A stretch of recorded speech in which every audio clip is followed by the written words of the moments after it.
पूरे देश में, और पूरे देश में 7 चरणों में चुनाव हो रहा है। तो हमारा जनपद औरैया है, ये 4th फेज में है, 4थे चरण में है। तो हमारे यहाँ जो चुनाव की तारीख रहेगी वो 13 मई रहेगी, और काउंटिंग की तारीख सेम होती है ऑल ओवर इंडिया, वो 4 जून है। इसके अलावा जो भी डेट है, date of nomination, date of scrutiny, last date of withdrawal, अभी एजेंट साहब ने पूरा पढ़ के आपको शेड्यूल बता दिया है।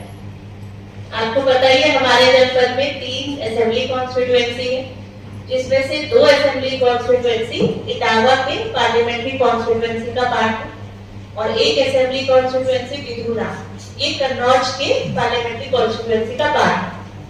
तो जो आरओपीसी है वो इटावा और कन्नौज के रेस्पेक्टिव डीओज है, तो नामांकन की प्रक्रिया वहां होगी इटावा और कन्नौज में।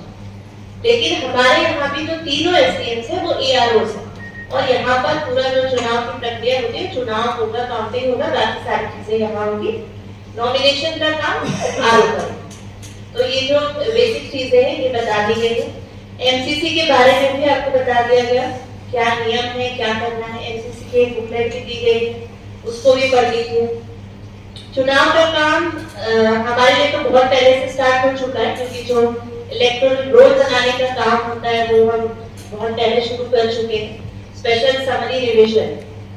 और उसमें हमने यही कोशिश की है कि ज्यादा से ज्यादा हम युवा मतदाताओं को जोड़े, जो पहली बार 18 साल के हो गए थे और एलिजिबल हो गए थे वोट करने के लिए, उनको हमने जोड़ा है।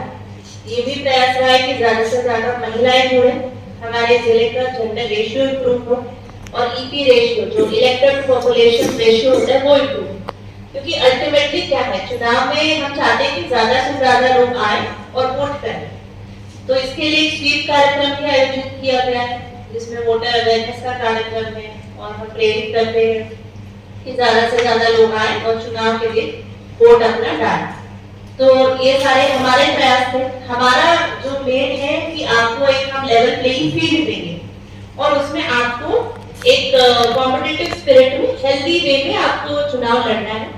और एजेंट साहब ने आपको बताया है कि चुनाव आप लड़े, इश्यूज पे लड़े, मुद्दों पे लड़े, किसी के पर्सनल लाइफ पे या रिलीजियस चीजों पे या कम्युनल एंगल पे, इस पर हेट स्पीचेस ये सब ना करें, पॉलिसीज को क्रिटिसाइज करें, इश्यूज मुद्दे जो है उस पर आप बात करें। तो एक हेल्दी कंपटीशन होनी चाहिए, मतलब एक अच्छी प्रतिस्पर्धा हो। और हमारा जो प्रशासन और पुलिस है, हम निष्पक्ष हैं, हम बिल्कुल फेयर ट्रांसपेरेंट इलेक्शन कराने के लिए कमिटेड हैं, और हम कराएंगे भी।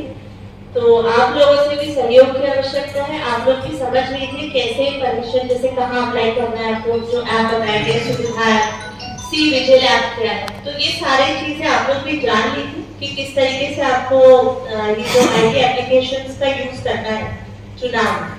सी विजिल के बारे में बताया गया, अगर कहीं आपको लगता है कि कुछ मनी का या इस तरह की चीजें बढ़ रही हैं, तो वो आप सी विजिल ऐप पे कंप्लेन भी कर सकते हैं। और चुनाव की सारी चीजें बिल्कुल डिफाइन होती है, इसमें हमारे लेवल पे कोई डिस्कशन नहीं होता कि हम इसको अपने लेवल से कुछ ऐसा कर ले या ट्विस्ट कर ले। सारे डिटेल्स बिल्कुल क्लियर रहते हैं, सब कुछ ईसीआई से बिल्कुल क्लियरली डिफाइंड है, ऐसे ऐसे ये प्रोसीजर होना है। तो कहीं भी कोई भी पार्शियलिटी करने की गुंजाइश नहीं होती, सारे रूल्स में डिफाइंड है, सारे प्रोसीजर डिफाइंड है, बिल्कुल एक सेट प्रोसेस है, उसमें चुनाव होता है। और हमने एक जागरूकता कार्यक्रम भी चलाया, जैसा आपने बताया ईवीएम का, तो उसको आपको यूज करना चाहिए था, उसको देख लेना चाहिए था। तो आप सभी का सहयोग अपेक्षित है, और आशा करती हूँ हमारे जनपद में चुनाव होगा बिना किसी रिपोर्ट के, बिना किसी वायलेंस के, और बिल्कुल अच्छे फेयर और ट्रांसपेरेंट वे में हम चुनाव करें।